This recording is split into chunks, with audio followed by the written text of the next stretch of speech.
Salut les Wargamers, c'est Yvi de French Game Show, votre chaîne de reportage tuto et live peinture. Aujourd'hui on est dans la ville de Cannes puisque se tenait du 21 au 23 février le FIJ, le Festival International du Jeu, et on voit ça tout de suite.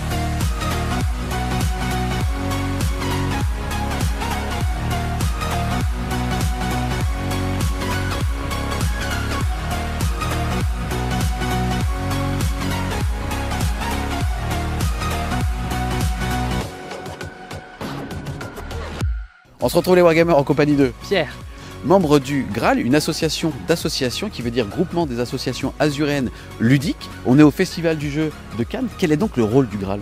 Alors le Graal en fait c'est une association de 11 associations qui ont toute vocation à tourner autour du jeu de simulation, wargame, jeu de rôle, grandeur nature. On organise une partie des événements et des tournois qui ont lieu pendant le Festival des Jeux ou d'autres événements partenaires comme le Play Azure Festival par exemple. Ou alors on va soutenir également les différents événements de ces différentes associations. Et le Graal a aussi créé un nouveau prix. Exactement, les Graal d'or qui sont là pour récompenser les meilleurs jeux de rôle de l'année. Cette année c'était la 2e édition. Il faut aussi savoir qu'au FIJ et surtout au FIJ, on va remettre la palme des meilleurs jeux, les As d'or. Il y a 3 catégories, enfants, experts pour les gens un petit peu plus corps, un petit peu plus complexes, et aussi le prix Overall qui en général sacre des jeux à futur succès. Et c'est quand même très intéressant en tout cas de pouvoir participer à cet énorme événement. Là on parle du FIJ, du Festival International du Jeu. Qu'est-ce que tu peux nous dire sur lui et sur sa création? Alors le FIJ ça date de 1986 maintenant, aujourd'hui c'est 100 000 visiteurs sur 3 jours. Ça a passé un gap dans les années 2000 avec les 50 000 visiteurs. C'est également plus de 4500 auteurs, éditeurs qui viennent présenter leurs divers jeux. Ok, et là justement, le Graal, qu'est-ce qu'il organise au niveau des figurines? Alors juste derrière nous, depuis maintenant 19 ans, en fait, le Graal organise des tournois de jeux de simulation. Donc derrière, on a du Game of Thrones, on va avoir du Shadespire et du 40K évidemment, l'inénarrable depuis toujours. On a également un petit peu derrière du jeu de rôle. Vendredi soir, samedi soir, dimanche après-midi, il y a également du jeu de rôle. Tu as parlé tournoi et aussi jeu de rôle, mais est-ce qu'il faut s'inscrire? Alors pour les tournois évidemment un petit peu en amont puisqu'il y a toute l'organisation. Pour le jeu de rôle on peut venir le matin, réserver et venir jouer l'après-midi. C'est aussi l'essence du FIJ en fait, c'est un événement qui est à mi-chemin entre les professionnels et les particuliers, complètement gratuit, sur lequel, comme tu viens de le dire pour les jeux de rôle en fait, on peut tout simplement venir dans son lieu majestueux qui est le Palais des Festivals de Cannes et venir découvrir aussi bien des auteurs que des jeux, les tester. Il y a énormément d'espace en fait pour pouvoir justement les voir, et aujourd'hui on va se focaliser sur les jeux de figurines.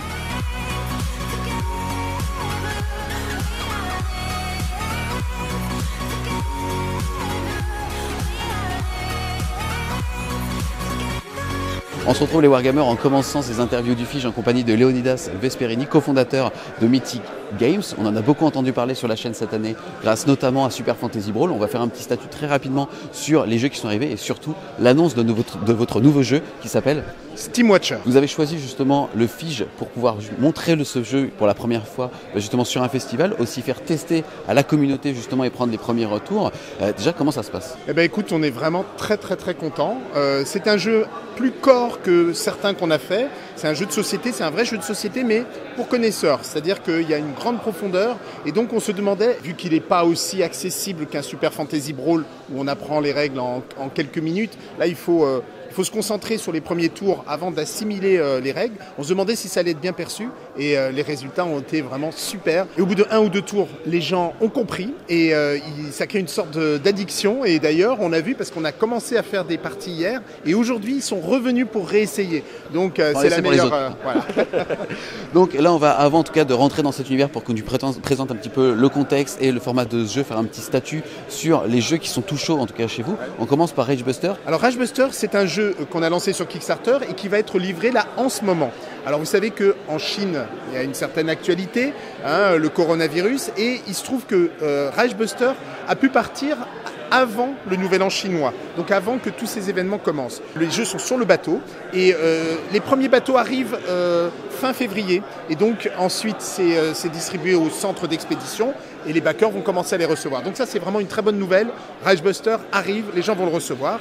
Ragebuster c'est un jeu coopératif qui se passe pendant la Seconde Guerre mondiale où on joue des badass spécialisés chacun dans leur domaine et qui vont aller botter les fesses des nazis qui ont découvert une source d'énergie qui pourrait leur donner un avantage décisif sur la guerre. Et donc, mais les Reichbusters ne savent pas trop exactement ce que c'est. Ils infiltrent un château et ils vont découvrir tout ça. Il y a vraiment 2 phases dans le jeu. La première phase, c'est de l'infiltration, donc c'est-à-dire qu'on essaie d'agir sans faire trop de bruit parce que chaque fois qu'on fait du bruit, on risque de déclencher une alerte ou de se faire repérer. Et puis à un moment, de toute façon, on essaie d'avancer pendant la phase d'infiltration le plus profondément possible dans le château ou dans les sous-sols du château. Et puis au bout d'un moment, il y a l'alarme qui se déclenche et alors là, c'est l'enfer qui arrive. Et donc il faut essayer de compléter l'objectif, de remplir l'objectif et de s'échapper. Et le jeu se joue de 2 façons possibles. Soit on joue en mode raid, c'est-à-dire qu'on détermine une mission au hasard en piochant des cartes. Soit on joue en mode campagne et là, il y a plusieurs épisodes qui racontent une histoire du début à la fin. Ensuite, vous avez Super Fantasy Brawl. Au moment justement du lancement du Kickstarter, il avait été annoncé justement pour une livraison au mois de mars de 2020. Maintenant, tu as aussi parlé tout à l'heure de l'actualité qui enchaîne avec le coronavirus. Est-ce que vous êtes passé à travers les mailles du filet ou au contraire, vous êtes plein dedans? Alors là, il y avait 2 jeux qui étaient envoyés en production. Il y avait Ragebuster et Super Fantasy Brawl. Il a fallu faire un choix sur celui qu'on envoyait en premier. Ragebuster datait d'avant Super Fantasy Brawl, donc on l'a fait passer d'abord. Et Super Fantasy Brawl, la production devait commencer après le Nouvel An chinois. Et là, donc, par contre, on a été affecté. Pas le jeu. Ouais. Donc, en fait, ce que nous a dit l'usine, c'est que au lieu de finir fin mars, ils pensaient finir fin avril. Donc la production a bien repris en tout cas. La production a repris, ça a commencé, c'est imprimé. Nous avons reçu les figurines en plastique, la production, on a tout le jeu, on a envoyé tous les fichiers, tout est en cours d'impression en ce moment. Et donc ça sera livré. Pour l'instant, ils nous annoncent 1 mois de retard. J'espère que ça va rester comme ça. De toute façon, on tiendra au courant les gens. Mais pour l'instant, apparemment, ça a repris. On est affecté, mine de rien, parce qu'on ne sait jamais ce qui peut arriver. Mais les nouvelles sont quand même assez rassurantes. L'intérêt aussi du Fige, c'est de pouvoir aussi découvrir en fait ces premiers matériaux. J'ai eu la chance de voir en tout cas les premiers tirages d'usine en fait, donc ceux que auront les clients finaux de Super Fantasy Brawl, et c'est quand même assez impressionnant. Je trouve que la qualité des figurines plastiques est limite aussi plus belle en fait, grâce justement à la matière que CoMaster. Qu'est-ce que vous avez ressenti justement quand vous avez ouvert la boîte pour la première fois? Ça nous a fait vraiment une impression fantastique parce que c'est extrêmement détaillé, crisp comme ils disent en anglais, et surtout ce sont des figurines sophistiquées, il n'y a pas besoin de montage, elles sont vraiment, elles arrivent comme ça, les socles texturés aussi rendent bien, et comme tu dis, avec le plastique, il y a une sorte de rétrince qui fait que les figurines sont un petit peu plus petites que celles qu'on avait dans les masters, plus dense, en fait. Plus dense, et du coup tu as l'impression qu'il y a encore plus de détails. Donc franchement je pense que les gens vont être contents. D'accord, donc pour clôturer sur Super Fantasy Brawl, c'est quand même remis sur des rails, même s'il y a l'actualité qu'on connaît, et ça devrait être livré donc avant cet été?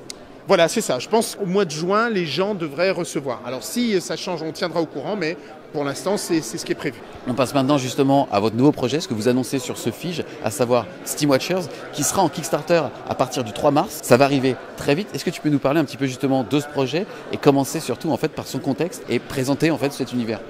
Oui, alors c'est sur Kickstarter le 3 mars, donc c'est vraiment bientôt, tu as raison. On l'a annoncé il y a peu de temps, donc c'est vraiment une campagne marketing courte, on va dire, et la campagne Kickstarter sera courte aussi puisqu'elle durera 10 jours. Tu sais que j'aime bien parler de l'univers, donc je vais en parler un petit peu. En fait, on parle beaucoup de réchauffement climatique, et c'est ce qui s'est passé. Il y a eu un réchauffement climatique qui a provoqué une première catastrophe qui a été la fonte des pôles et donc une montée des eaux. Donc il y a déjà eu une grosse catastrophe. Et beaucoup de climatologues le disent, il y a eu une réaction de la Terre et il y a eu en fait une ère glaciaire, une terrible ère glaciaire. Alors le niveau de l'eau a monté, derrière ère glaciaire, les frontières n'ont plus rien à voir. Donc là ce qu'on voit sur cette carte c'est l'Europe, le continent de l'Europe, mais avec l'eau qui a remonté et qui est gelée. Cette ère glaciaire, elle a été fatale à la majorité de la population, ça a été terrible. La terre entière est recouverte de plusieurs mètres de glace, toutes les mers sont gelées. Les hommes n'ont pas réussi à survivre dans différents endroits, à part peut-être dans certaines villes. Il faut savoir que ça se passe 500 ans dans le futur, donc il y a quand même eu une technologie importante et dans certaines villes, ils ont réussi à survivre, mais peut-être genre 1% de la population, donc très très peu. Il y a des villes qui sont côtières, qui donnent sur les mers de glace et ces villes-là sont contrôlées par une faction importante, c'est pour ça que j'en parle maintenant, qui s'appelle les caréneurs. on ne joue pas les caréneurs, mais les caréneurs donnent un accès aux mers de glace. Donc ils ont des sortes de navires sur patins qui permettent de se déplacer beaucoup plus facilement puisque les déplacements sont difficiles dans ce monde. Et pendant des siècles, les gens ont vécu confinés dans ces espèces de villes avec cette faction un peu une sorte de mafia qui contrôle un petit peu tout. Mais depuis 50 ans, il s'est produit une sorte de miracle. Un petit peu partout sur la planète, des colonnes de vapeur, d'où le nom Steam Watchers, parce qu'il y a des guetteurs qui les cherchent, en fait, ces colonnes, sont apparues. Et ces colonnes de vapeur sont dues à un réchauffement souterrain intense et localisé. On ne sait pas pourquoi. C'est un jeu à mystère et on va dévoiler certains mystères lors de la campagne Kickstarter. Donc on va raconter des histoires et on va vous dévoiler certains secrets. Peut-être pas tous, d'autres vous les découvrirez en jouant parce qu'il y a des cartes événements, il y a des scénarios, etc. Et puis peut-être que si le jeu marche bien, on développera encore davantage l'univers sur d'autres jeux. Ces colonnes de vapeur créent des sortes d'oasis de chaleur qui ont dégelé complètement le sol, où la survie est possible. Et donc, depuis quelques temps, il y a des clans nomades qui arrivent à survivre à la surface de ce monde. Il y en a 6 qui sont ceux qu'on va pouvoir jouer. Le problème, c'est que quand on arrive dans ces zones, dans ces oasis de chaleur, si on reste trop longtemps, on est affecté parce qu'on a une maladie incurable, mystérieuse, qu'on a appelée le fléau.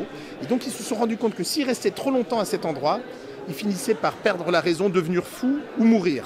Donc ils sont obligés de s'installer là, de cultiver et ensuite très vite d'aller chercher d'autres colonnes de vapeur. Voilà. Et donc dans le jeu, on incarne des chefs de clans, de 6 clans nomades, tous très différents, très asymétriques dans le système de jeu, on verra. Donc chacun leur secret, leur mystère, et on essaye de découvrir ces colonnes, de bâtir, de créer des fermes géothermiques et de contrôler un maximum de ressources avant les autres. Chez Mythic Games, on aime bien explorer différents types de jeux, changer à chaque fois pour répondre aux différentes envies. Les gens n'aiment pas forcément faire tout le temps la même chose, on n'aime pas se répéter. Et donc là, c'est vraiment un jeu qu'on n'avait pas fait, un type de jeu, c'est ce qu'on appelle du 4X, donc exploration, extermination, exploitation et puis expansion. Voilà. Et donc c'est ce type de jeu-là. La durée, c'est 30 minutes par joueur. Il se joue de 2 à 5 joueurs. À 2 joueurs, ça prend moins d'1 heure. À 3 joueurs, ça va faire 1h30. Et à 4 joueurs, c'est au moins 2 heures. Et attention, ça, c'est vraiment du temps quand on connaît le jeu. La première partie, ça va être plus long que ça parce qu'on ne connaît pas, on ne maîtrise pas encore toutes les règles, on réfléchit un petit peu plus. Mais quand on joue entre gens qui connaissent le jeu, c'est exactement 30 minutes par joueur, selon les scénarios, parce qu'il y a des scénarios plus ou moins longs aussi. Hein. Donc c'est une durée moyenne que je donne. C'est un jeu qui ne s'adresse pas à un public familial, hein. C'est un jeu plus corps. Les mécaniques ne sont pas si compliquées, mais les maîtriser demande un petit peu de temps et une certaine courbe d'apprentissage. Pour situer un petit peu le jeu, on est, on va dire, sur un risque qui aurait grandement évolué en bien, justement, qui aurait été modernisé, avec des mécanismes de jeu un petit peu à la Game of Thrones, le jeu de plateau, tout en ayant aussi justement intégré des nouveautés et aussi des figurines magnifiques. C'est exactement ça, c'est vraiment un jeu très moderne dans ses mécaniques et dans son look. Hein. En effet, il y a beaucoup de figurines. Je crois que dans la boîte, avant même ce qu'on va offrir pendant les KS, il y a déjà 96 figurines colorées comme ça, hein, comme on le voit, de cette couleur-là. C'est très important sur ce type de jeu parce que ce sont des pions, hein, mais ce sont des jolis pions parce que c'est Mythic Games.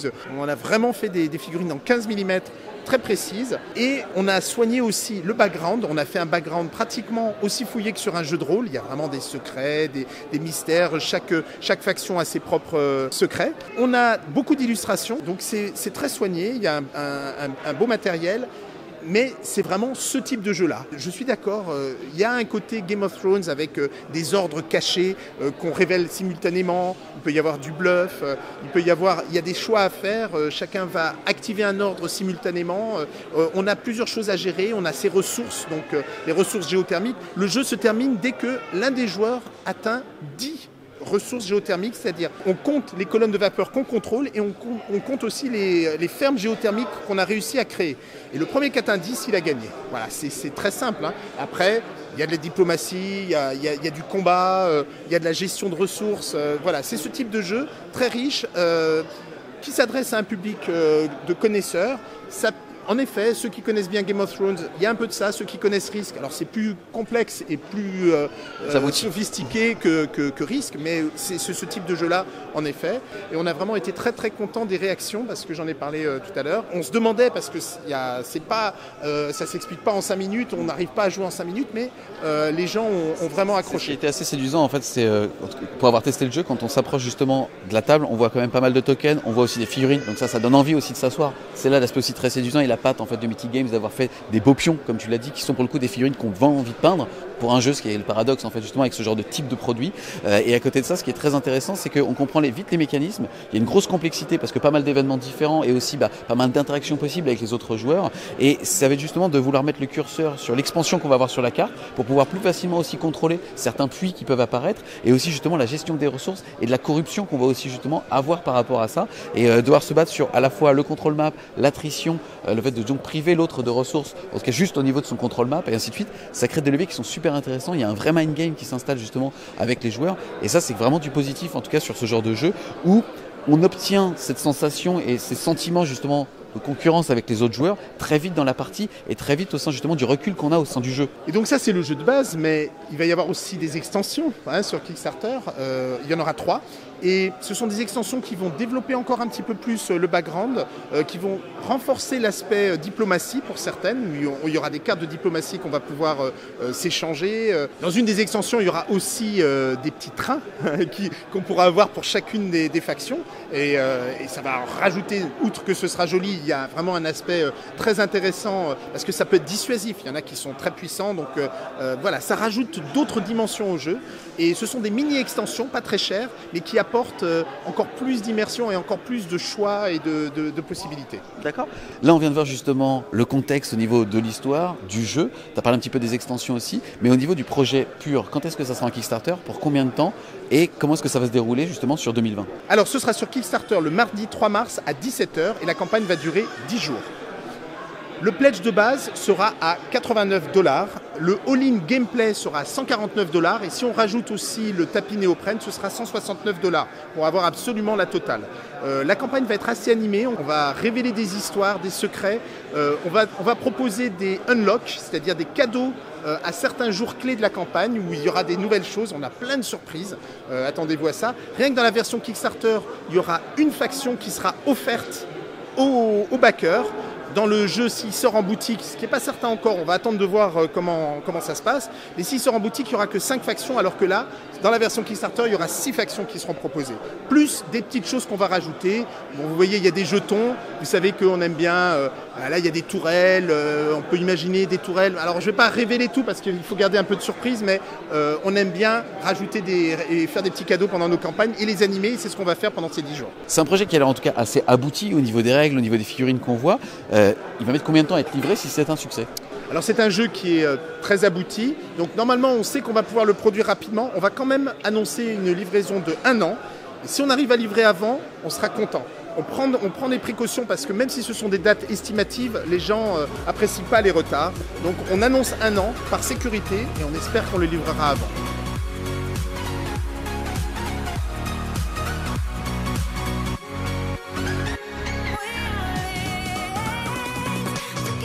On continue les Wargamers cette fois-ci avec un visage que vous commencez à connaître sur la chaîne, que vous connaissiez sur la chaîne avec Manu, fondateur de TGCM. Et aujourd'hui, tu vas nous présenter les nouveautés au sein de Briscard et de Carnage. Bah écoutez, salut à tous, je vais vous présenter les nouveautés du mois en avant-première pour Cannes. Un duo pack Ictien, le dernier qui restait à sortir en duo pack. Des figurines qui sont résolument ambiance gladiateur, qui révèlent vraiment le côté Ictien, qui respirent vraiment la subtilité, qui sont là pour se bastonner, mais qui ont surtout une énorme synergie ensemble et qui vont apporter une vraie nouvelle façon de jouer dans Briscard et surtout pour les Ictiens. Un scénario comme dans tous les duo packs, qui va vraiment vous mettre en ambiance. C'est eux les champions de l'arène, il va falloir les défaire. 200 points de pur bonheur.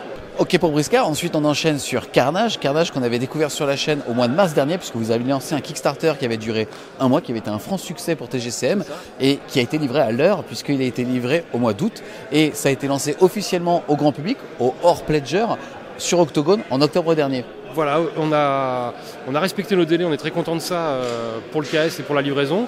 Il y avait des petits goodies en plus et puis on a pu, comme on l'avait prévu, lancer ça à l'Octogone. On avait lancé aussi un super tournoi 22 joueurs pour l'Octogone, un super accueil. Et puis donc depuis l'Octogone, les sorties suivent leur cours et petit à petit, on voit sortir toutes les figurines qui avaient disponibles au KS. Et en fin d'année, vous aviez fait l'énorme surprise aussi de sortir 3 figurines de la Guilde Noire qui sont issues du roman que tu as écrit pour le coup, puisque déjà lors du Kickstarter, on avait pu avoir justement quelques petits kits de conversion et surtout vous aviez offert les cartes de profil de certaines des figurines de cette faction-là. De certains génériques en fait qui étaient déclinables en Guilde Noire pour le coup. Et effectivement, pour Noël, ça a été un petit peu chaud et tendu au niveau délai, mais on a réussi le 30 novembre à proposer un pack de la Guilde Noire, 3 des 5 héros de la bande de Matisse, en fait, Matisse, Barbatos et Gacker, qui sont vraiment des figures, pour ceux qui ont lu le roman, ils les reconnaîtront, et puis je vous invite à découvrir leurs histoires, parce que moi je les adore. C'est la guilde qui va permettre de jouer des figues de toutes les factions, en fait. Et donc de se faire plaisir avec autant les Kérops que les Karn, que les Fang et les Goons, comme on peut le voir dans le starter, quoi. Tu parles de jouer toutes les factions. Là, c'est aussi l'apparition sur les nouveautés du mois de la magie. Complètement. Alors, on avait un petit aperçu de la magie avec la Goulu qui pouvait devenir apprenti de Nyx chez les Fang. Mais là, on a enfin le premier vrai mago en niveau 1 et 2, le fidèle et le frère de l'ordre, chez les Karn. Un vrai apport pour les Karn qui, jusqu'à maintenant, étaient des espèces de boîtes de conserve indéboulonnables. Là, on va pouvoir leur apporter encore plus de violence, un peu de soutien, on va pouvoir leur amener un petit peu ce qui leur manquait et surtout un peu de finesse, un vrai ajout. Alors un profil très stable, le fidèle et le frère, des caracs quasiment à 4 partout. On peut s'en servir comme un vrai mago parce qu'il est fait pour ça, mais on peut aussi en faire un petit combattant à pas cher puisqu'il démarre à 60 couronnes. Puis à côté, Tarsak, le seul personnage qu'il y avait au Kickstarter chez les Kérops, qui est enfin disponible là, qu'on lance pour Cannes et qui sera disponible à partir de maintenant. Forcément, il est accompagné du marqueur de carcasse de 60 mm puisque c'est la seule figue du jeu pour l'instant qui est en 60 mm. Ça lui arrive de mourir, alors on propose le marqueur de carcasse en même temps. Mais il part jamais seul. Voilà, en général il emmène du monde. On a fait le tour des nouveautés, en tout cas sur Briscard et sur Carnage. Il faut aussi rappeler qu'au mois de mars, il y a les French Wargame Day et que Carnage sera présent avec son 2e tournoi. On est très heureux de présenter encore une fois Carnage au grand public et puis à des vrais figurinistes. Un gros tournoi puisque il y a 32 places, il en reste quelques-unes de disponibles. Je vous invite à vous inscrire sur T3 d'ici là. Vous préparez plein de goodies, tu m'en as montré, ça va être dingue. Vous chouchoutez votre communauté et ça c'est vraiment extraordinaire. On essaye parce que franchement on a envie de montrer que Carnage c'est un jeu qui est aussi fait pour le jeu organisé, pour les tournois. On a envie de vous faire plaisir quand vous faites l'honneur de venir et donc il y aura des cadeaux, il y aura des goodies, il y aura des trophées. On a déjà montré les patchs mais mon petit doigt me dit qu'il y aura encore plein d'autres choses. Venez, inscrivez-vous, il reste une dizaine de places et je pense que l'ambiance sera géniale, quoi. Ça va être dingue.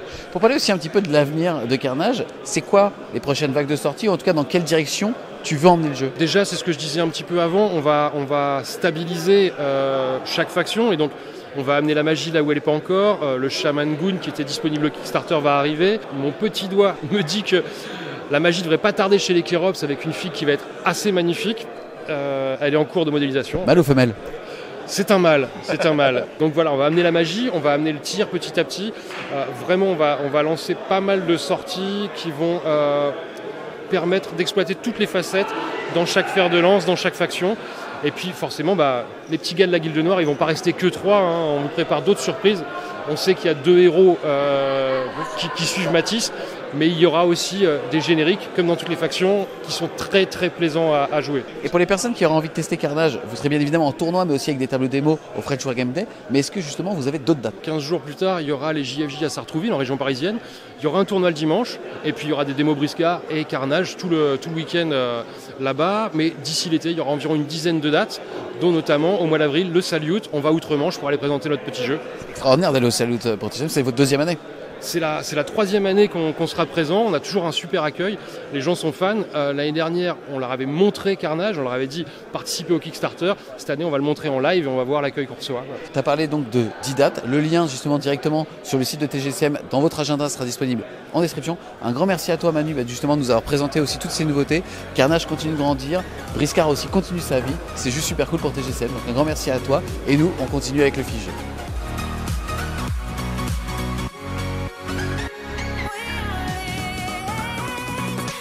On continue les Wargamers cette fois-ci sur le stand de Dust Studio, éditeur du jeu Dust. Dust aujourd'hui 1947, donc sur l'univers justement du Wargame de la Seconde Guerre mondiale, un petit peu modifié avec on va dire une suite qui aurait pu se passer. Tu vas nous présenter un petit peu cet univers. Il faut quand même noter que Dust est un jeu qui existe depuis quasiment 10 ans. Il y a eu 3 éditions depuis et que là aujourd'hui on découvre Dust 1947 puisque même s'il a toujours fait partie du paysage des wargames, en tout cas sur la France, c'était pas ultra présent.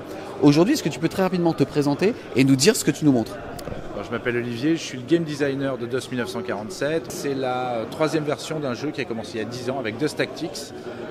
Donc l'univers a été créé par Paolo Parente, qui est un artiste quand même assez connu dans le monde de Magic et de l'illustration de jeux de rôle. Aujourd'hui, la règle, elle s'adresse aux wargamers et un petit peu aux board gamers, mais on reste quand même en wargame. On a une grosse communauté internationale. Là, on revient en France avec une version intégralement traduite et on espère conquérir le cœur des joueurs français avec cette nouvelle version entièrement localisée qui sera disponible à partir de début septembre dans toutes les boutiques. D'accord. Pour parler un petit peu de l'univers, avant de parler aussi du moteur de règles justement, c'est quoi Dust 1947? Alors Dust 1947, c'est une uchronie qui commence juste avant la Seconde Guerre mondiale, dans laquelle les troupes allemandes elles vont trouver en Antarctique un vaisseau extraterrestre qui s'est crashé. Et là, elles vont trouver des technologies étranges, des technologies aliens. Et en fait, ça va changer le cours de l'histoire, ça va changer le cours de la Seconde Guerre mondiale. Et là, donc, nous sommes en 1947. Et la Seconde Guerre mondiale ne s'est pas arrêtée. Les Alliés ont réussi à rester unis, mais sont désormais en guerre avec les Soviétiques. Les puissances de l'Axe sont toujours aussi fortes et aussi terrifiantes. Et depuis peu, il y a des créatures étranges qui commencent à apparaître dans l'univers. Donc là, on a une guerre qui englobe le monde entier, dans laquelle les enjeux sont importants et on ne sait pas trop ce qui va se passer pour notre belle planète. Mais voilà, c'est une vraie uchronie qui mélange et l'histoire et de la fantasy et des éléments pulp et des éléments vraiment un petit peu de science-fiction. Là, tu viens de nous parler du contexte actuel, mais est-ce que tu peux nous parler aussi justement de l'évolution de cet univers? Alors en 1938, les soldats allemands sont en Antarctique et ils commencent à conquérir le terrain en fait. Ce que les gens savent pas. Et ça c'est une histoire vraie, absolument. Ça c'est réellement produit. Et ils survolaient l'Antarctique en avion et ils balançaient des petits drapeaux en métal, des petits drapeaux nazis. Et ils ont dit voilà, maintenant ça c'est chez nous. Ça c'est vraiment produit. Et dans notre univers, ce qui change, c'est que une fois arrivé au sol, ils découvrent un ovni. C'est là que ça change. Et après, ce qui va continuer à changer, c'est que rapidement, grâce à ces nouvelles technologies, il y a un groupe de scientifiques allemands qui s'appelle le Blutkreuzkorps, la Croix de sang, qui va se dire tous ces nazis, tous ces SS, ils sont en train de nous emmener vers la défaite. Donc ils se débarrassent d'Hitler, ils prennent le pouvoir, et avec tout ce qu'ils vont pouvoir créer, les marcheurs, les armes laser, ils vont avoir la capacité de ne pas perdre la guerre, et donc c'est pour ça que ça continue. En tout cas, je trouve que c'est une façon très intelligente au niveau du fluff de l'univers d'avoir sorti l'aspect nazi qui peut parfois être sujet à débat au sein d'un jeu qui est là pour divertir les gens.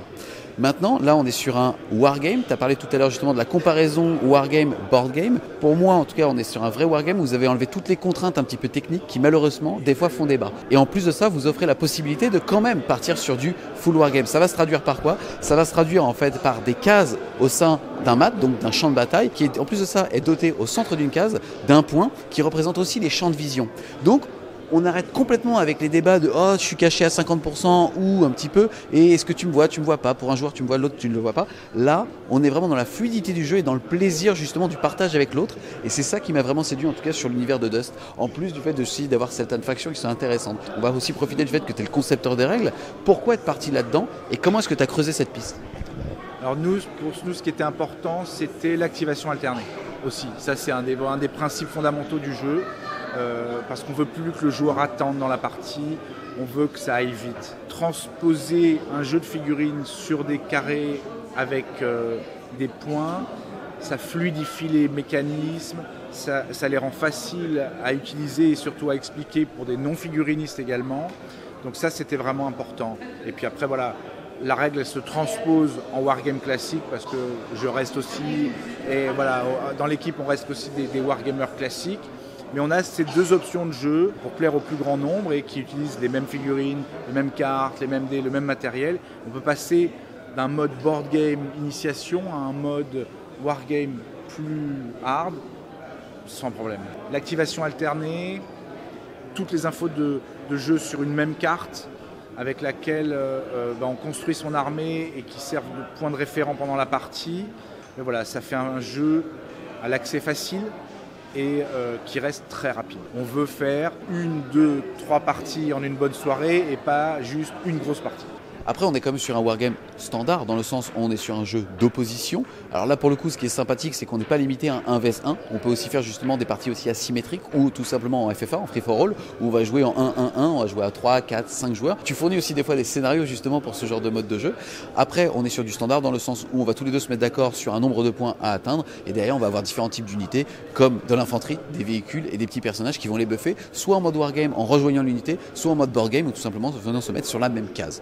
Maintenant, est-ce que tu peux nous parler aussi des différentes factions? Le monde de Dust est divisé en grands blocs.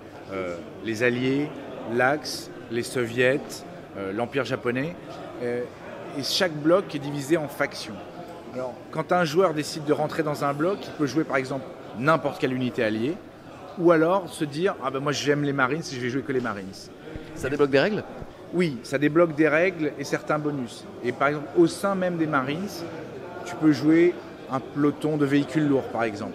Et là, ça va te donner accès à un autre type de règles, où tu peux jouer une liste full infanterie. Pareil, tu vas débloquer d'autres bonus. Dans Dust, tu as toujours la possibilité de tout mélanger au sein d'un même bloc si tu as envie de ne pas avoir de bonus, mais d'avoir une armée extrêmement variée. On est dans un univers où on pourrait un petit peu s'identifier, en tout cas un univers parallèle dans lequel la guerre ne se serait pas terminée, mais là on retrouve quand même certains visages aliens. Est-ce que tu peux nous parler un petit peu de cette branche? Alors les aliens, dans le monde de Dust, on ne sait pas trop d'où ils viennent. Et ils sont en train de revenir, ils ne sont pas encore arrivés. En revanche, ils ont envoyé les premiers signaux de leur retour.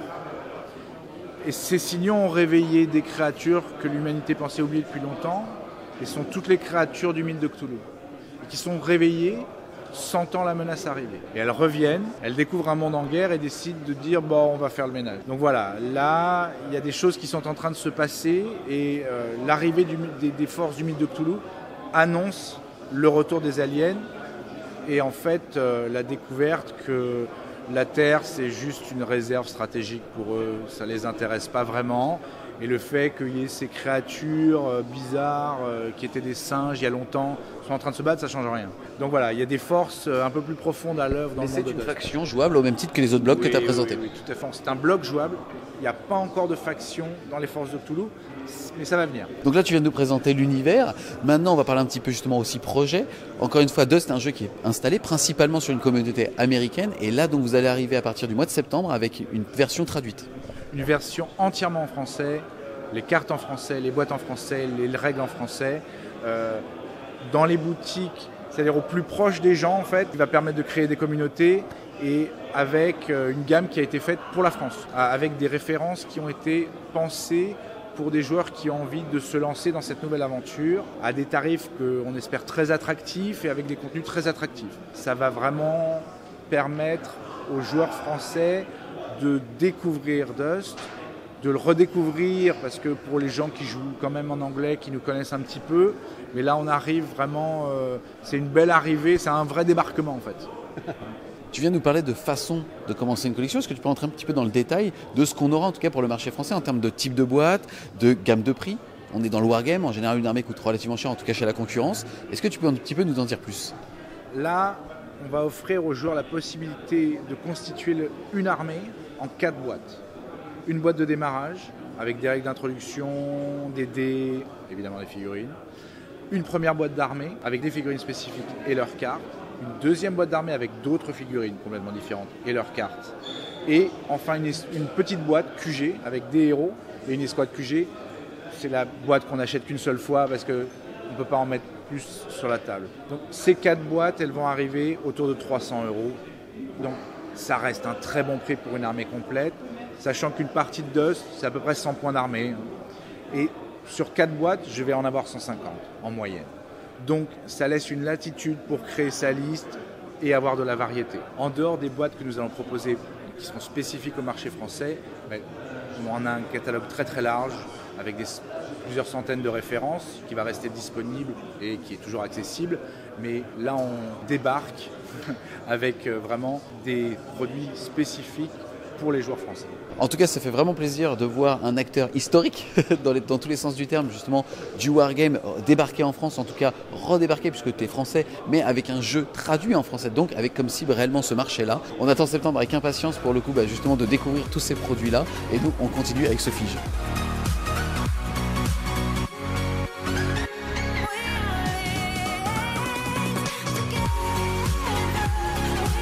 On se retrouve cette fois-ci les Wargamers sur le stand de Exod Game, l'éditeur du jeu Jurassic World, fait en partenariat avec Chimera Project et surtout détenteur de cette énorme licence puisque ça parle aussi des anciens films.